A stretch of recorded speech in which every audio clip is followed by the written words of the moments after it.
पहला हूँ मैं अनमोला से नीमा। आज आप लोग के सामने एक मैटर लेके आई हूँ जिसमें आप लोग की सपोर्ट की बहुत ज़रूरत है। तो मैं आपको बताना चाहती हूँ कि कुछ दिन पहले मैं कहीं स्कूल में गई थी कुछ काम से, तो वहाँ मैंने देखा कि वॉशरूम इतना गंदा था। ना वहाँ पर डस्टबिन था, ना वहाँ पर बाल्टी थी, ना वहाँ पर मग था।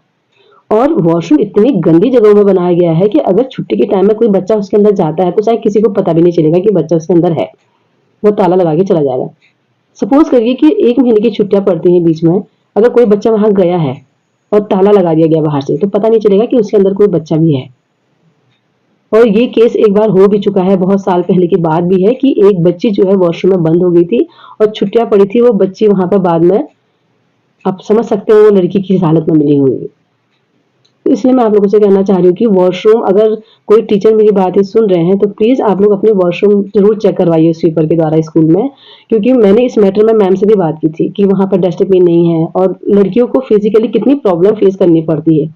और मेरे बच्चे जहाँ-जहाँ आज तक स्कूल में गए हैं, मैंने सब में ये कंप्लेन की है कि वहाँ पर वॉशरूम साफ करवाइए। अगर आप नहीं करवा सकते तो मैं स्वीपर लगवा के इसको साफ करवा देती हूँ। और मैंने प्रिंसिपल मैम से ये भी बात कही थी कि अगर आप रखते हैं तो ठीक है, वरना मैं अपने पैसों से वहाँ डस्टबिन भी रखवाती हूँ और 2 बाल्टी, 2 मग और स्वीपर से भी साफ कराने के लिए तैयार हूँ मैं, अपने खर्चे पर। बट वहाँ की मैम ने मुझे सपोर्ट करा, उन्होंने कहा मैं ध्यान दूँगी, लेकिन मेरे कहने पे वो ध्यान दे रही है, इससे पहले उन्होंने ध्यान नहीं दिया। आपके स्कूल में 400-500 बच्चे पढ़ रहे हैं, तो इस चीज़ पर आपने ध्यान देना चाहिए।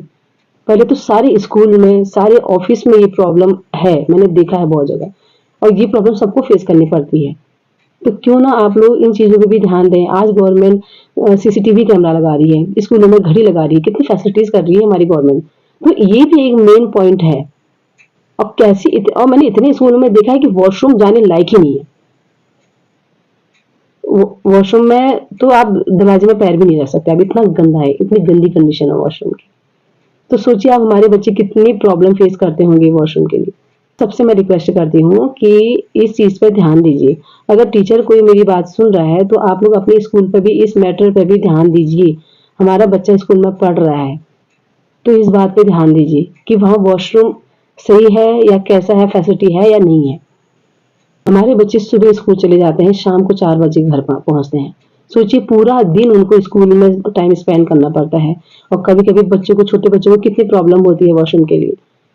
टीचरों ने तो अपने वॉशरूम में ताला लगवा रखा है, साफ सफाई के लिए सब कुछ है, लेकिन स्कूल में बच्चों के लिए कुछ नहीं है फैसिलिटी। तो प्लीज आप अपने स्कूल में इस मैटर पर भी ध्यान दीजिए। आजकल बोर्ड के पेपर चल रहे हैं, हो सकता है किसी बच्चे को बहुत प्रॉब्लम हो रही हो, वो बोर्ड का पेपर देगा, क्या करेगा वो? अगर वॉशरूम साफ रहेगा तो बच्चे फ्रेश माइंड से वॉशरूम जाएंगे और पेपर भी अच्छे से करेंगे। प्लीज आप लोग इस बात पे ध्यान दीजिए कि वहाँ वॉशरूम सही है, कैसा है, उस पर जरूर ध्यान दीजिए। Thank you.